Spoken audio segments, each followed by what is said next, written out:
No, I'm so grateful for good fellowship. And thank you all so much for everything that you do, everything you put into it. Even if sometimes certain people, like Janelle, pick on you a little too much, it'll be okay.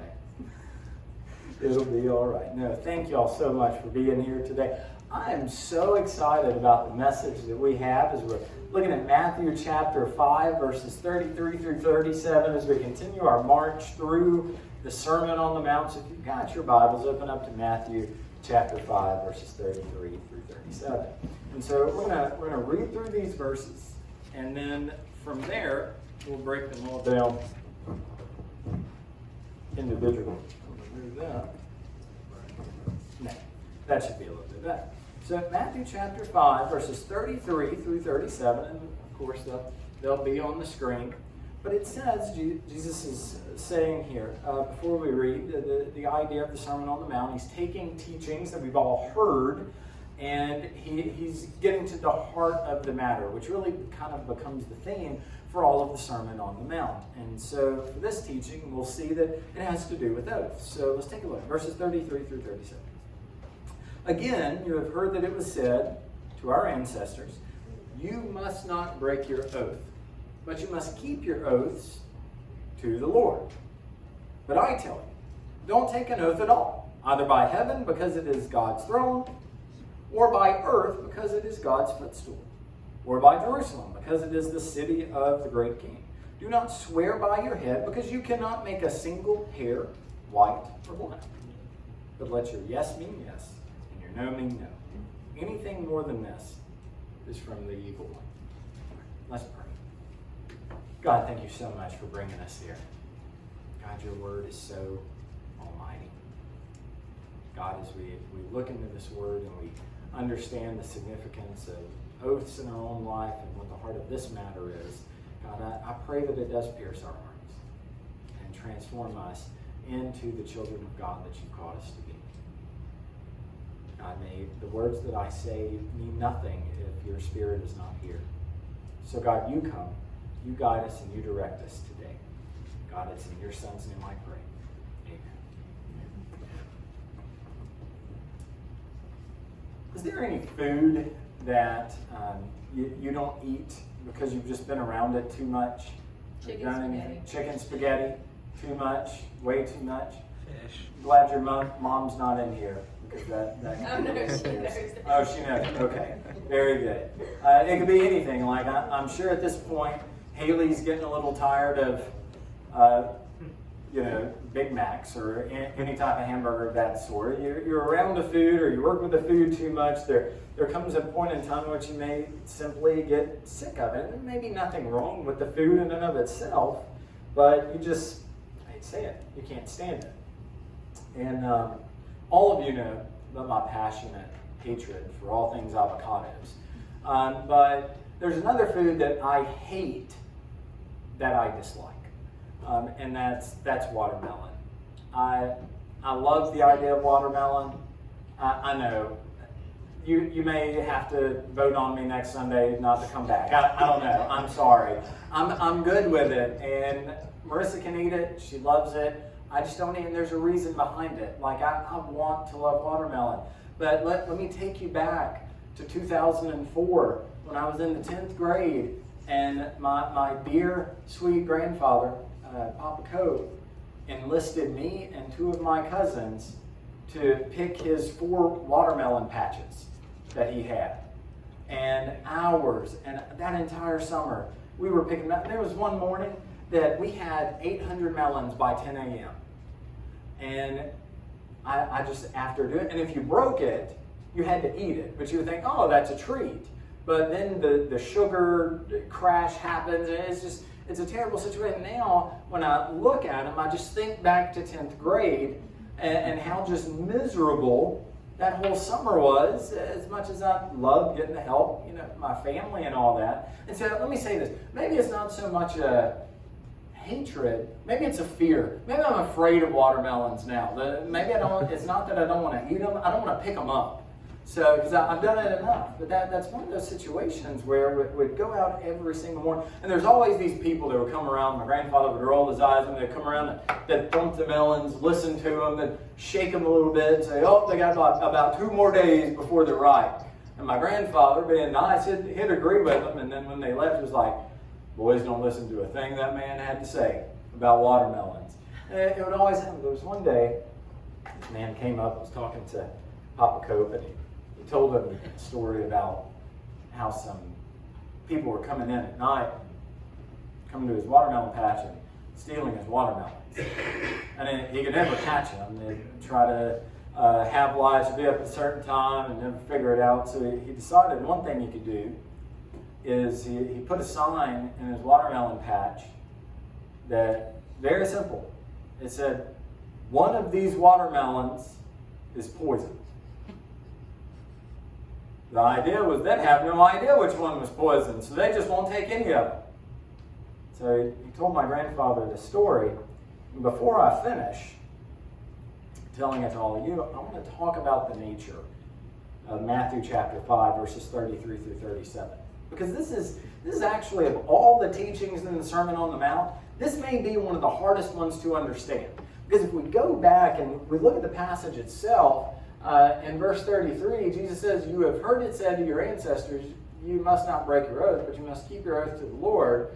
But I tell you, don't take an oath at all. And see, this is a little problematic as we look at this, and we'll see all the nature of it, because taking an oath, we're going to see some of the issues, and we'll break this down, because at the end of the day, and we'll get to this in point number 2, taking an oath was biblical.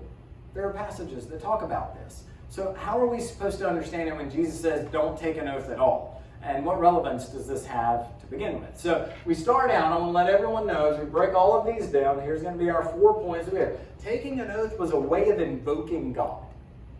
So we need to think about more than just some agreement, or more than just some taking the name of the Lord in vain. We'll see that. But an oath was an appeal to God as a witness in a disputed matter. Kind of like when you go on trial and they call a witness, they take an oath not to lie on the stand. And this was the same type of situation that took place. It was used within the market, because you can never tell if the watermelons you were buying from that merchant were poisoned. What they would do is, in this instance, whether it be God, or if they were Greek, it would be any number of gods, or you could even, as it says, buy heaven, or by the earth, or by your head. All of these were ways that you are taking oath. You're swearing in this instance that it is okay. We still do it today, but what's the point of it? Why does Jesus say we can't do it? But an oath was an appeal to God as a witness in a disputed matter. If there was some disagreement about the nature of something, you could call upon God, and thus becomes the problem. If you're lying, God is going to be the judge in that instance. And so it harkens back to 2 main passages in the 10 Commandments. Jesus on the Sermon on the Mount is really dealing with the 10 Commandments. You have number 1 in Exodus chapter 20 and verse 7. It says, do not misuse the name of the Lord your God, because the Lord will not leave anyone unpunished who misuses his name. Or do not use the name of the Lord in vain, as the King James says. Vain means emptiness. Don't bring it up to emptiness. It is the idea that you're calling upon God for no reason whatsoever. You're belittling God, making him smaller by doing this. You're bringing his name up to emptiness. When we make an oath, when we swear, you really can, I guess, call it swearing by today's standards. So it's this idea that's in it as well, but an oath is also part of Exodus chapter 20, verse 16. Do not give false testimony against your neighbor. Because you're giving an oath, and if it's not true, then you're lying. Not only to your neighbor, but also to God, who's the one that you've given an oath to. And so we have to be very careful in that regard. Because when we take an oath, what is it? We're invoking God's name. So, here's where we get to part of the issue with Jesus' statement. Because making an oath has a biblical precedent. There are verses that talk about God making an oath with Israel, Israel making an oath with God. The book of Deuteronomy, chapter 23, verses 21 through 23, says, if you make a vow to the Lord your God, do not be slow to keep it, because he will require it of you, and it will be counted against you as sin. But if you refrain from making a vow, it will not be counted against you as sin. Be careful to do whatever comes from your lips, because you have freely vowed what you promised to the Lord your God. That same year, I was picking watermelons. We lived just outside of Shibuda, Mississippi. Now, Shibuda, Mississippi, I see some head nods, which means you've clearly gotten lost in Mississippi before. That's the only way you find Shibuda. So in Shibuda, there's a stop sign, there's a bank, there's 2 gas stations, and of course there's a Dollar General. Why wouldn't it be there? They're everywhere at this point. So I had to go to Shibuda to go get some gas. I had to check, and I was low on gas, no gas whatsoever. And so the whole time that I'm going, I'm praying to God. This is also a testament to how God answers prayers. This may come up when we get to that topic as well. So I'm praying the whole time, God, if you will get me to Shibuda, I swear to you, I will give my life to missions. I will become a preacher. I started confessing the sins I never did in the first place. If I could just get to Shibuda so that way I can get gas, because I knew I didn't have hardly any gas at all. Well, here's the problem when you pray to God for certain things. You really need to be more specific than that, because he'll give you exactly what you ask for. I made it to the town I was praying to go to, but I made it a rock's throw from the gas station when my car decided it was done.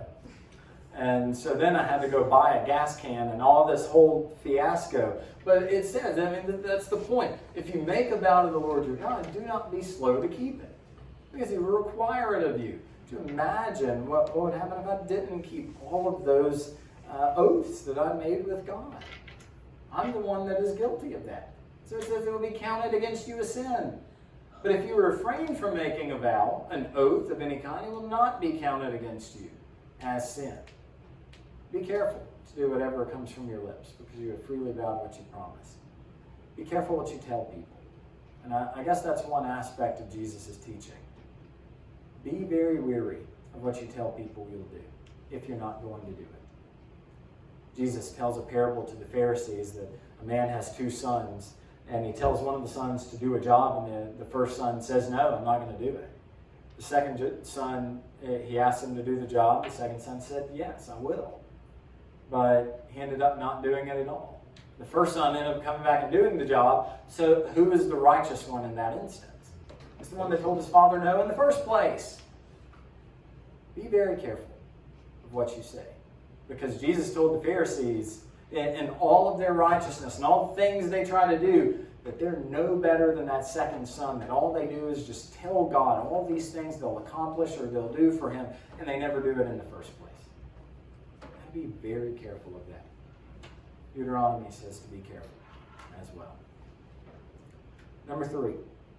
So what's the issue here? Jesus says don't take an oath, but it was a way of invoking God. There is a biblical precedent for taking an oath, but Matthew 5:33 through 37, it's not unparalleled. There are other verses in the Bible, just as there are verses that say taking an oath is all right. We get a passage like Ecclesiastes chapter 5 verses 4 through 6 that says when you make a vow to God, don't delay fulfilling it, because he does not delight in fools. Fulfill what you vow. Better that you do not vow at all than that you vow and not fulfill it. Do not let your mouth bring guilt on you. And do not say in the presence of the messenger that it was a mistake. Why should God be angry with your words and destroy the work of your hands? Because here's part of the problem. When we make a vow, we're obligated to fulfill it. And unfortunately, there tends to be abuses made to oaths and vows, or swearing to do something. It could just be breaking it outright. You got your fingers behind your back, kind of that idea. Swearing of false oaths, things that you're never going to do in the first place. Inflation of oaths. This is kind of like whenever the House of Representatives decides to pass a bill and the Senate approves it, and then they're like, oh yeah, let's throw all this extra stuff in there before it passes, so that way no one's going to double check it. They're inflating all of these oaths. Or criminal use. Whenever there's an oath that ends up being used for negative reasons. There are abuses that can be made to these oaths that we have. So one is we really need to be careful that we're only giving oaths, vows, swearing to do something when we really can do it. But number two, don't let it become abused, because we have to do those things. And then lastly, as in the other messages that we have, and this will be a point that we talk about, it's all a matter of the heart. In every situation, all of these teachings in the Sermon on the Mount are a matter of the heart. Why are oaths a bad thing that shouldn't be kept in the first place? Think about how we do it. It may not be simply the words of an oath that used to you could just say that you're going to do something and you can be held accountable for it. Then, a handshake will do it. That means that you've got to be honest in the first place. Well, then that doesn't work. So now we have contracts, and if you don't fulfill contracts, and you think contracts are ironclad as you're growing up, and then you realize, no, there are ways that you can weasel your way out of a contract in every shape, form, or fashion. Because here's the thing about oaths. Jesus says, do not take oaths at all. Why is that? Because I think here's the thing that we tend not to think about. Oaths are concessions to the fact that people lie. In a perfect world, there would be no need for an oath, because we're all honest. But I hate to say it, I really do think and I believe that we're creating a society and a culture that we're more prone to listen to a lie than the truth in and of itself. With that said, the adverse, we're more prone not to believe something, even when it's right in front of our faces. How many of you have ever gotten an email from an Ethiopian king asking to be adopted, and he's going to give you all his fortunes if you do so? Have any of you adopted that Ethiopian king or prince? No. But people still fall for these things. There is a headquarters for that whole email scam ring. It's really kind of ridiculous. How have they not stopped this by now? Or the telemarketers, or whatever it may be. We are now accustomed and almost conditioned not to believe things when we first see it. Because now with photoshopping and the way that videos can be made, and deep fake videos where they can change people's faces, it's all a concession to the fact that people lie. Because what does Jesus say when we go back and we look at this passage? It's very simple. He says in verse 37, let your yes mean yes, and your no mean no. Anything more than this is from the evil one. Because at the end of the day, when we can't even hold on to oaths, we're the ones who are no longer trustworthy in the first place. See, there was a farmer who had people coming in and stealing his watermelons each and every night. And the only solution he had for it was to put up a sign that said, one of these watermelons is poison. He thought, this is going to be great. They're going to believe it. It's going to be good. And I'm the only one who knows whether it's poison or not. They'll stop stealing my watermelon. About 3 days later, he showed up to his farm, his little watermelon patch, and he was surprised to see that there was graffiti now on that sign. Someone had painted an X over the word one, and now it said, 2 of these watermelons are poisoned. See what's happened? He started with a little strand of a lie. But the problem with those lies is it creates this whole web and a network that tends to entrap us. It doesn't tend to. It always does. Now, did he fall for it? Is there one that's really poisoned? It all came back on him at the end of the day. Because here's the thing. You need to let your yes be yes and your no be no. We live in a world where oaths, simply put, are there because we can't be trusted. And as Christians, this is a shame for us. Because as believers, we have been saved, we have been called, we have been commissioned, we have been sent forth to be a light to the world around us. And you know as well as I do, there are believers, there are people in church, there are pastors. You can't trust them as far as you can throw them. But this isn't how it should be. Jesus says we shouldn't take oaths at all, because people should be able to trust us. But those of us who have been brought out of the darkness into the light, who have tasted of the gift of the Holy Spirit, who have received his gifts, and in every shape, form, or fashion have completely renewed their life, they've taken an oath by God, and they presented that oath in baptism to believers all around them. What happens when they lie? They're making God out to be a liar, that the truth is not in the middle. And this is what's tragic, is it makes the rest of us really look bad. See, Jesus says don't take oaths. Just let your yes be yes and your no be no. Because as you continue to lie, that little strand, the one watermelon becomes two watermelons that are poisoned. It'll continue to get more complicated until you entrap yourself, and you'll never be able to find your way out of it. So what does Jesus say? It's better not to lie in the first place. Just let your yes be yes and your no be no. And if we do take an oath, if we do have to swear to someone, vow to someone to do something, keep it, uphold it. Because then what happens? When you break those, you're not looking out for yourself. You're not making yourself better. You're breaking that trust that you have with other people, which is sometimes the hardest thing to gain in this world, is trust. So my challenge this week, and I guess commission as we're closing the service and we're going out, whose trust do you need to gain? And conversely, is there trust in you that people need to gain as well? Have you broken oaths? Have you lied? And if so, this is something you need to lay at the altar of Christ. When we get finished, we're not going to have a normal time of invitation simply because of the way that the virus regulations are, and no pianist at this time. But really, take this moment to consider where are the aspects of life that maybe you need to shave off.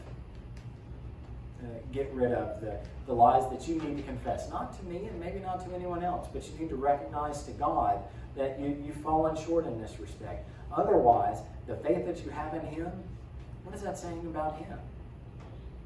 That he's able to save, yet we can't stop whatever we're doing.